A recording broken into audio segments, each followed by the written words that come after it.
The Red Shoes by Hans Christian Andersen.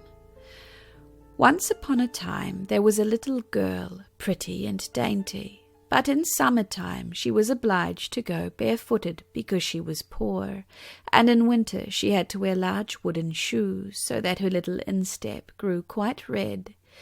In the middle of the village lived an old shoemaker's wife. She sat down and made, as well as she could, a pair of little shoes out of some old pieces of red cloth. They were clumsy, but she meant well, for they were intended for the little girl, whose name was Karen. Karen received the shoes and wore them for the first time on the day of her mother's funeral. They were certainly not suitable for mourning, but she had no others, and so she put her bare feet into them and walked behind the humble coffin. Just then a large old carriage came by, and in it sat an old lady.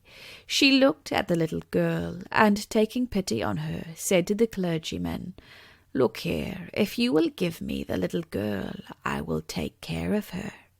Karen believed that this was all on account of the red shoes, but the old lady thought them hideous, and so they were burnt. Karen herself was dressed very neatly and cleanly. She was taught to read and to sew, and people said that she was pretty. But the mirror told her, "You are more than pretty, you are beautiful." One day the Queen was travelling through that part of the country, and had her little daughter, who was a princess, with her. All the people, amongst them Karen too, streamed towards the castle, where the little princess, in fine white clothes, stood before the window, and allowed herself to be stared at. She wore neither a train nor a golden crown, but beautiful red morocco shoes. They were indeed much finer than those which the shoemaker's wife had sewn for little Karen. There is really nothing in the world that can be compared to red shoes. Karen was now old enough to be confirmed. She received some new clothes, and she was also to have some new shoes. The rich shoemaker in the town took the measure of her little foot in his own room, in which there stood great glass cases full of pretty shoes and white slippers. It all looked very lovely, but the old lady could not see very well, and therefore did not get much pleasure out of it. Amongst the shoes stood a pair of red ones, like those which the princess had worn. How beautiful they were! And the shoemaker said that they had been made for a count's daughter, but that they had not fitted her. "I suppose they are of shiny leather?" asked the old lady. "They shine so." "Yes, they do shine," said Karen. They fitted her and were bought.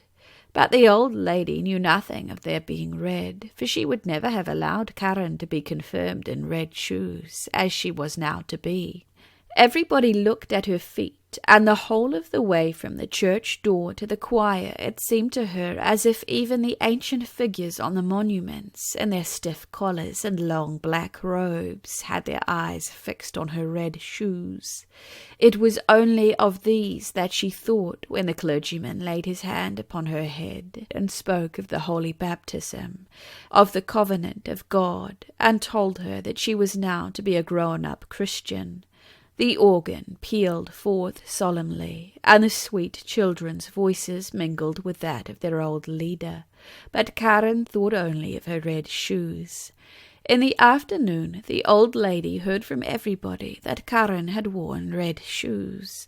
She said that it was a shocking thing to do, that it was very improper, and that Karen was always to go to church in future in black shoes, even if they were old.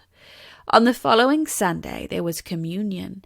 Karen first looked at the black shoes, then at the red ones, looked at the red ones again, and put them on. The sun was shining gloriously, so Karen and the old lady went along the footpath through the corn, where it was rather dusty. At the church door stood an old crippled soldier leaning on a crutch. He had a wonderfully long beard, more red than white, and he bowed down to the ground and asked the old lady whether he might wipe her shoes. Then Karen put out her little foot too. "Dear me, what pretty dancing shoes," said the soldier. "Sit fast when you dance," said he, addressing the shoes and slapping the soles with his hand. The old lady gave the soldier some money and then went with Karen into the church. And all the people inside looked at Karen's red shoes, and all the figures gazed at them. When Karen knelt before the altar and put the golden goblet to her mouth, she thought only of the red shoes. It seemed to her as though they were swimming about in the goblet, and she forgot to sing the psalm, forgot to say the Lord's Prayer. Now everyone came out of the church, and the old lady stepped into her carriage. But just as Karen was lifting up her foot to get in too, the old soldier said, "Dear me, what pretty dancing shoes!" And Karen could not help it. She was obliged to dance a few steps. And when she had once begun, her legs continued to dance. It seemed as if the shoes had got power over them. She danced round the church corner, for she could not stop. The coachman had to run after her and seize her. He lifted her up into the carriage, but her feet continued to dance, so that she kicked the good old lady violently. At last they took off her shoes, and her legs were at rest. At home the shoes were put into the cupboard, but Karen could not help looking at them. Now the old lady fell ill, and it was said that she would not rise from her bed again. She had to be nursed and waited upon, and this was no one's duty more than Karen's. But there was a great ball in the town, and Karen was invited. She looked at the red shoes, saying to herself that there was no sin in doing that. She put the red shoes on, thinking there was no harm in that either. But then she went to the ball and commenced to dance. But when she wanted to go to the right, the shoes danced to the left, and when she wanted to dance up the room, the shoes danced down the room, down the stairs, through the street, and out through the gates of the town. She danced, and was obliged to dance, far out into the dark wood. Suddenly something shone up among the trees, and she believed it was the moon, for it was a face. But it was the old soldier with the red beard. He sat there nodding his head and said, "Dear me, what pretty dancing shoes." She was frightened and wanted to throw the red shoes away, but they stuck fast. She tore off her stockings, but the shoes had grown fast to her feet. She danced and was obliged to go on dancing over field and meadow, in rain and sunshine, by night and day. But by night it was most horrible.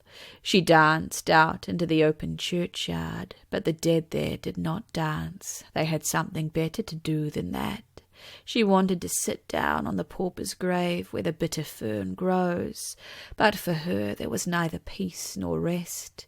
And as she danced past the open church door, she saw an angel there in long white robes, with wings reaching from his shoulders down to the earth. His face was stern and grave, and in his hand he held a broad shining sword.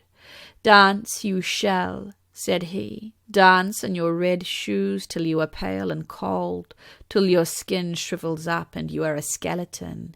Dance you shall from door to door, and where proud and wicked children live you shall knock, so that they may hear you and fear you. Dance you shall. Dance." "Mercy!" cried Karen, but she did not hear what the angel answered, for the shoes carried her through the gate into the fields, along the highways and byways, and unceasingly she had to dance.